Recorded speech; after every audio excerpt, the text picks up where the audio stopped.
your hands in your pockets trying to get salvation on another man's coattails. You gotta put in work. That's how niggas is, man. They don't want to do work, but they want the rewards, man.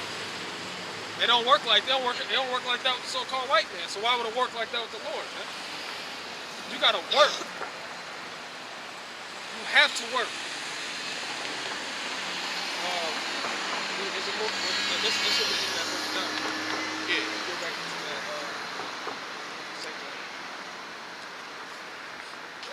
St. John chapter 10 verse 3. To him the porter openeth, and the sheep hear his voice, and he calls his own sheep by name, and leadeth them out. And when he put forth his own sheep, he goes before them, and the sheep follow him, for they know his voice. And that's just like I was saying. It don't matter how it's being portrayed. As long as we're not out here saying nothing wicked, nothing that's against the scriptures. It shouldn't matter how the truth is coming out, man. Because the truth is going to, like I said, the elect is going to flock to it. The true men that the Lord had chosen to hear this thing, they're going to flock to it. That just like the other week when you had that old head Jake that stopped saying nigga. Why? We teaching the truth. It ain't like we out here just nigga. We out here teaching the truth. You know? And if you don't get it, then guess what? You're marked, man. We know you're not part of the elect. You mark yourself. You know? We mark you yourself. have to. Yeah. You got our attention to mark yourself, man. Go ahead. Verse 5. And a stranger will they not follow, but will flee from him, for they know not the voice of strangers. This parable spake Yahushua unto them, but they understood not what things they were which he spake unto them. Then said Yahushua unto them, because it makes a clear distinction of who the true prophets are and who the false prophets are as well. Who the true shepherd is, the one that's really putting in work, that's really doing what they're supposed to do according to the scriptures. Okay, it's going to make a distinction. Go ahead.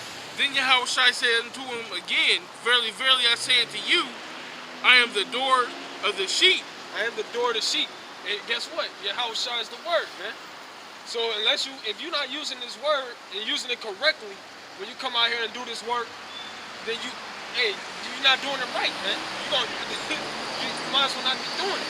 Or you need to find somebody that's doing it right and learn. If you ain't using the word period, you ain't, you know what I'm saying, worshiping correctly. That's right. This needs to be your foundation. This is where all the knowledge is. Wisdom and knowledge should be the stability of the times. So if you're trying to be stable in those times, you need to be in this, getting that knowledge. Because the time you're coming to, like the scriptures say, it's a time that never was before and never shall be. So there ain't gonna have no need to be that bad of a time after it. Yeah. That's the end all be all. That's when the test, you know, all year you have, that's the finals basically. You know what I'm saying? You study all year and then you have a final. That's the finals for this earth. And if you ain't been studying, you're gonna fail your finals. And if you fail your finals, that means you're gonna get destroyed here in America. This thing it's not a game, you know what I'm saying? This is serious, real life or death situation.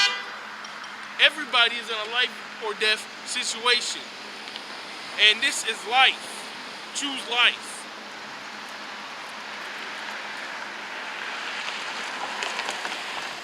Verse 8.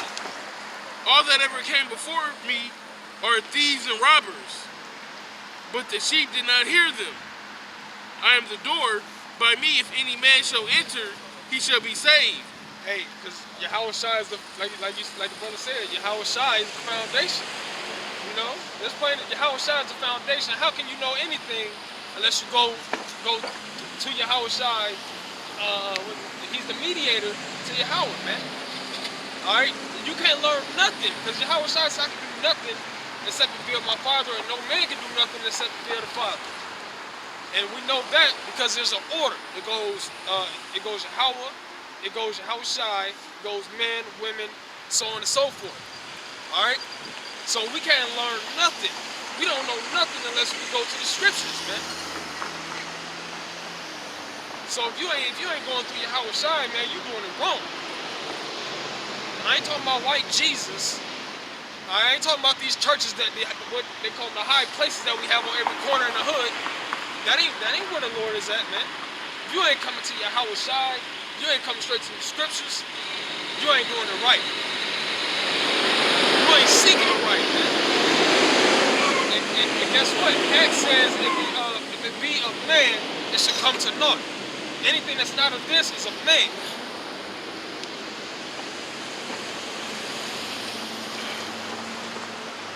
But if it, I gotta get that, bro. That Acts, I believe it's 4 and, I believe it's 4 and 28.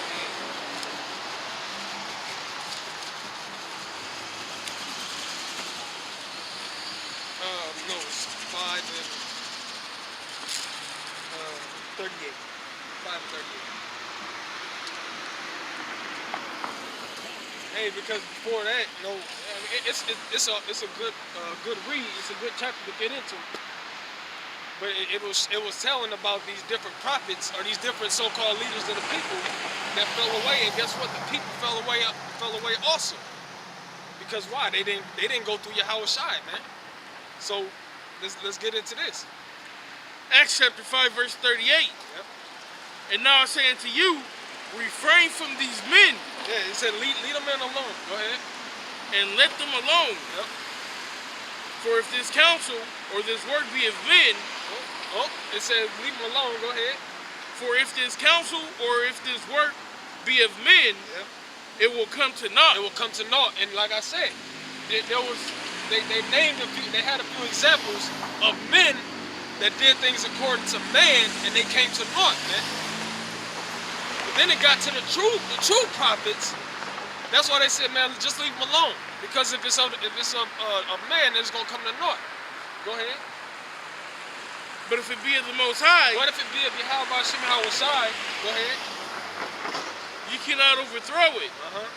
Least happily ye be found even to fight against the Most High. Least happily you be found to fight against the Most High, man.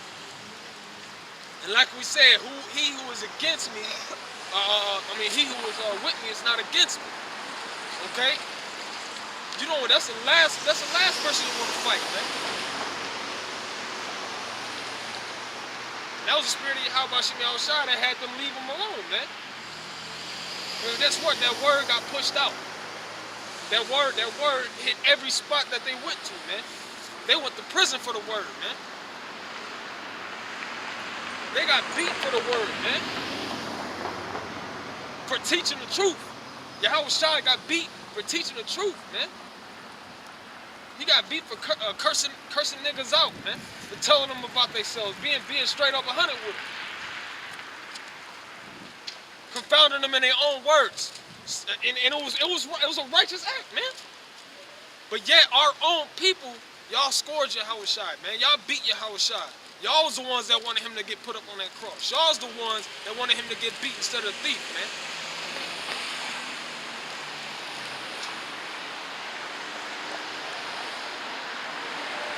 And we read that last week. How many men on this earth is willing to die for somebody die for a good man? You niggas killed Yahweh Shai, man.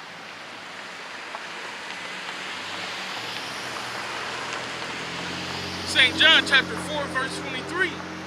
But the hour cometh and is now. It's like and now is when the true worshipers shall worship the Father in spirit and in truth. For the Father seeketh such to worship him. But the Father seeketh such that worship him in spirit and in truth, man. Alright, so that means you ain't holding nothing back. You following the spirit because you read in the scriptures that these certain things is going to happen.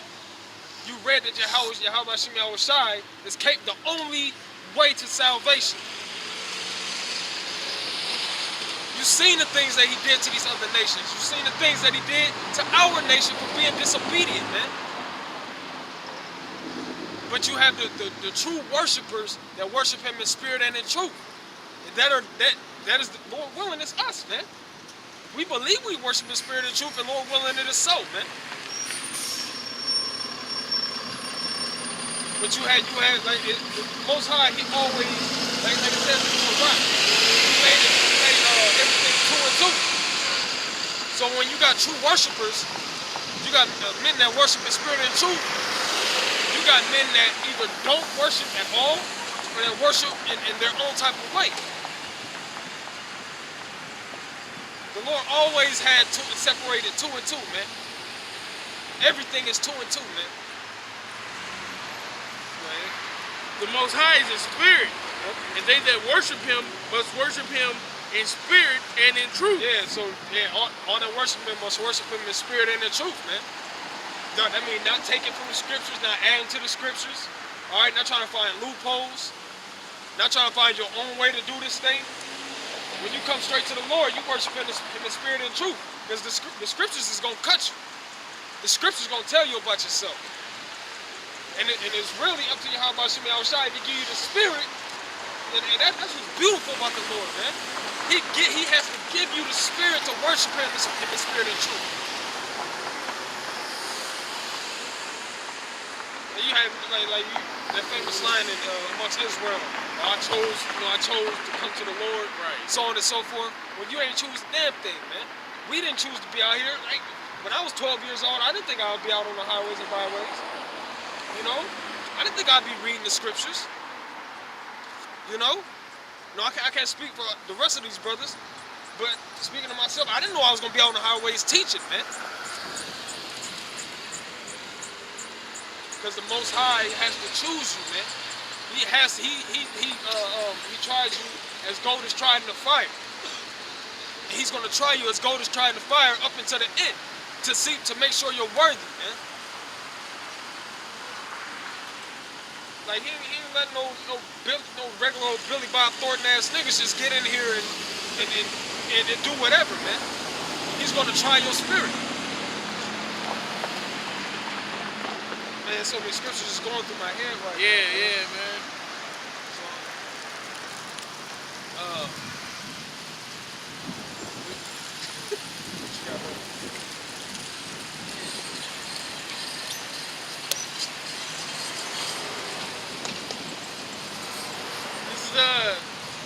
St. John chapter 15, verse 16. Ye have not chosen me, but I have chosen you and ordained you that you should go and bring forth fruit. Right, and how do you bring forth fruit? That, first of all, who is that fruit? That fruit is what? The elect. That fruit is the elect, man. Alright? And the Lord chose certain men from Israel, and he said that through the scriptures many a times. He chose certain men from Israel to be watchmen, to go blow the trumpet. What he says, go and bid them to the marriage. Okay, he chose men of the stock of Israel. Go ahead. That ye should go and bring forth fruit, and that your fruit should remain. That your fruit should remain. And the only way your fruit is going to remain is if you have that solid foundation in your house by Shemi Al-Shai, man. Because if you shaky, you doubting certain prophecies and certain scriptures, that fruit that you bring in ain't going to remain, man. And just like we brought out in Acts, man, the spirit is flowing, man. Just like we brought out in Acts, if your foundation is not your house shy, it's of man. And if it's of man, it's not going to work. Yeah, because if it's a man, then you got an ulterior motive. You really don't want to get out this place. You know, you might want to see your son get older, or your child grow up and go to the NFL and make you rich, or, you know what I'm saying? You got an ulterior motive that's not your how about Shemi Al-Shai. So, whatever it is, you got yourself a good job, and you know, you ain't under the curses as hard as another brother. You know what I'm saying? You making it a little bit. You finally got you a little clout. You know, you moving up the ladder, up the food chain. Man, yeah, this is all we got. Everything else is secondary. Your family, your job, all that shit is temporal and is secondary. It's not important. What's important is pushing His word and reading, watching, praying, and hoping for the chance of salvation. Because none of us deserve it. It's going to be a 1/3 of our nation that receives salvation, but nobody deserves it because we all sinned and fell short of the glory. Hey, and that's funny that you said that. You know, you have to. Your family is second